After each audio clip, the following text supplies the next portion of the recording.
Bonjour chers compatriotes. Et encore hier, Salif Kébé est revenu à la charge. Aussitôt que les experts de la CEDEAO ont à leur tour confirmé des manœuvres criminelles d'Alpha Condé et de Salif Kébé, c'est-à-dire Salif Kébé, le président de la CENI, parce que ce sont ces deux qui sont associés dans cette manœuvre. Aussitôt que les experts de la CEDEAO ont confirmé l'existence dans le fichier électoral de 4,5 millions d'électeurs irréguliers, des électeurs fictifs et mineurs. 4,5 millions. C'est-à-dire plus que le nombre total d'électeurs normaux, réguliers en Guinée. Les électeurs fictifs et les mineurs introduits, les électeurs illégaux introduits dans le fichier sont plus nombreux que les électeurs normaux guinéens. Aussitôt que les experts de la CEDEAO ont confirmé cela, automatiquement, Salif Kébé nous sort un nouveau communiqué. Salif Kébé nous sort un communiqué selon lequel la CENI fixe la date des élections législatives et le référendum au 22 mars prochain. Le 22 mars prochain. Nous sommes le 13, c'est-à-dire dans 10 jours. Dans 10 jours, eux, ils seront capables de corriger toutes les anomalies et d'organiser les nouvelles élections.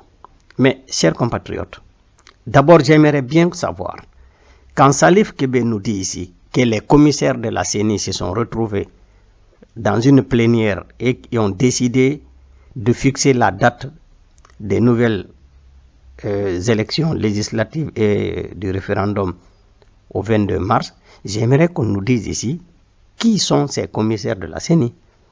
Qui sont ces commissaires de la CENI? Parce que quand on parle au nom des commissaires de la CENI, il faut qu'on sache combien de personnes. De combien de personnes il s'agit ici? 1. 2. Qui exactement il s'agit ici? Les 3 personnes qui accompagnent Kébé ou bien la CENI dans son ensemble? Je veux bien le savoir. 1. Deuxièmement, regardez, cela veut dire, si la date du 22 mars est retenue, vous savez ce que ça veut dire? Donc, il est important ici de connaître quels sont les commissaires de la CENI qui se sont retrouvés pour fixer cette date. Mais il y a une chose très importante à comprendre. Si, après toutes les anomalies qu'on vient de détecter, Salif Kébé veut organiser les élections 10 jours après, cela veut dire qu'on ne veut rien corriger. On veut organiser toujours les élections avec ce fichier électoral qui a déjà fini de servir. Les cartes électorales ont été distribuées. Regardez, chers compatriotes, écoutez. Voilà ce qu'on a détecté. Il y a 2 438 992 électeurs fictifs qu'on a détectés dans le fichier. C'est des gens fictifs qui n'ont aucune identification. En plus de ceci, il y a 2 31 505 électeurs mineurs. Des mineurs, c'est-à-dire inscrits avec des attestations contresignées. Ils n'ont pas d'autre identité, rien, mais on leur donne des attestations contresignées, donc des mineurs. Eh bien, quand vous prenez la totalité de ces deux, vous additionnez les électeurs mineurs et les électeurs fictifs introduits dans le fichier électoral, vous obtenez la totalité de 4 477 997 électeurs. Ça veut dire quoi? Ça veut dire que nous avons 4,5 millions que le RPG a ajouté dans le fichier électoral. En tout, la CENI dit que en Guinée, il y a 7 764 130 électeurs. C'est ce que la CENI de Salif Kébé nous présente. En Guinée, nous avons 7 764 130 électeurs. Mais sur les 7 764 130 électeurs, il y a 4,5 millions d'électeurs qui ont été ajoutés dans le fichier électoral et qui ne se devaient pas. Ça veut dire que quand vous retirez le nombre d'électeurs que Alpha Condé et Salif Kébé ont ajouté aux électeurs normaux de la Guinée, quand vous les retirez, il reste 3 286 633 électeurs. C'est eux. Il y a 3 286 633 électeurs en réalité. Mais eux, ils ont ajouté 4,5 millions qui les revient à eux. Mais vous imaginez, sur les 3 286 633 électeurs, ça c'est toute la Guinée, c'est-à-dire les 4 régions réunies. Les 4 régions, la Haute-Guinée, la Moyenne-Guinée, la Forêt, la Basse-Côte, réunies, on a 3 286 633 électeurs. Maintenant, en plus de ça, il y a la part de la Haute-Guinée dans ici, et la part officielle de la Haute-Guinée, on nous dit que dans ça aussi, Kankan et Sigiri sont maintenant plus peuplés que Conakry. Donc, il y a déjà la Haute-Guinée qui est majoritaire dans les 3 286 000 électeurs. Mais ils ont ajouté 4,5 millions à cela, qui leur est réservé à eux. Mais vous imaginez, c'est quoi ça? C'est plus que de la majorité absolue. Quelle que soit l'élection qu'on va organiser en Guinée avec ça, c'est une façon de les accompagner. Eh bien, je pense que il faut être clair maintenant. Ce groupe est un criminel. On ne doit plus organiser d'élections avec ces bandits-là. La seule chose qui soit aujourd'hui légitime et qui soit raisonnable à faire, c'est d'œuvrer comment les gens la peuvent quitter. Il faut déguerpir ces gens-là. C'est des criminels.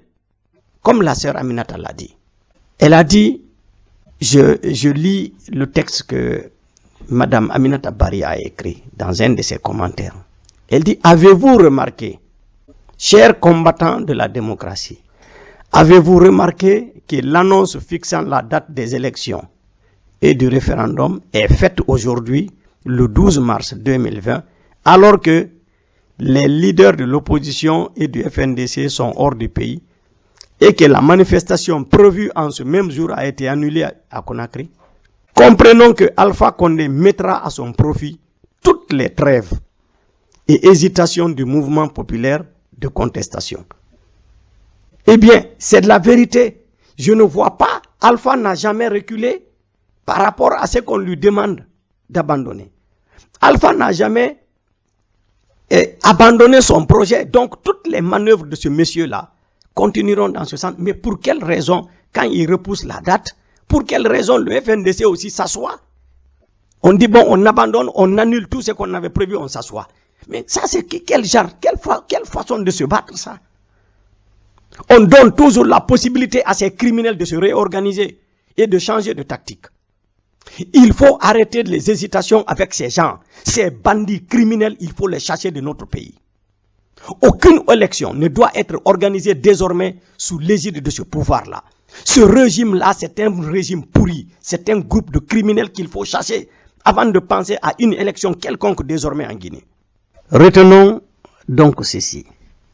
Si on organise encore des élections avec Salif Kébé, le résultat va aboutir à quoi? Ils ont déjà distribué, édité et distribué les cartes d'électeurs sur la base de ce fichier. Les cartes d'électeurs ont déjà été distribuées. Il ne veut, même si maintenant on corrige le fichier, les cartes d'électeurs qui sont déjà distribuées, les gens vont voter. Les 4,5 millions ont déjà leurs cartes d'électeurs. Donc, corriger le fichier n'est plus un problème ici. Ils peuvent corriger le fichier, mais si on ne reprend pas le processus dans son ensemble, on recommence les recensements, on dépose, on jette à la poubelle tout ce que Kébé et son équipe ont fait. On jette Kébé lui-même dans la poubelle. On recommence les recensements. Et sur la base du nouveau recensement, on essaie d'éditer un fichier électoral et avec les cartes d'électeurs qui vont en résulter. Là, on est dans une réforme normale, dans une correction parfaite. Mais quand on dit on va corriger le fichier électoral, On corrige le fichier électoral, mais on ne réédite pas les cartes d'électeurs. Les cartes d'électeurs sont déjà distribuées. Hein. C'est sur la base de ces cartes d'électeurs déjà distribuées qu'ils veulent organiser toujours l'élection. Mais j'espère que l'opposition ne sera pas assez bête pour ne pas comprendre ça. Ça veut dire que c'est tout le processus qu'il faut jeter à la poubelle. Avec Kébé en plus. Et Alpha Condé. On a déjà dit qu'on recuse Alpha Condé. On avait recusé Kébé. On a recusé Alpha Condé. Mais pourquoi on hésite encore d'appeler le peuple à aller déloger ces bandits-là? C'est tout ce qu'il nous faut. Aucune élection correcte ne peut s'organiser désormais avec Alpha Condé et Salif Kébé. Il faut simplement déguerpir ces deux et recommencer le processus depuis son début. Merci.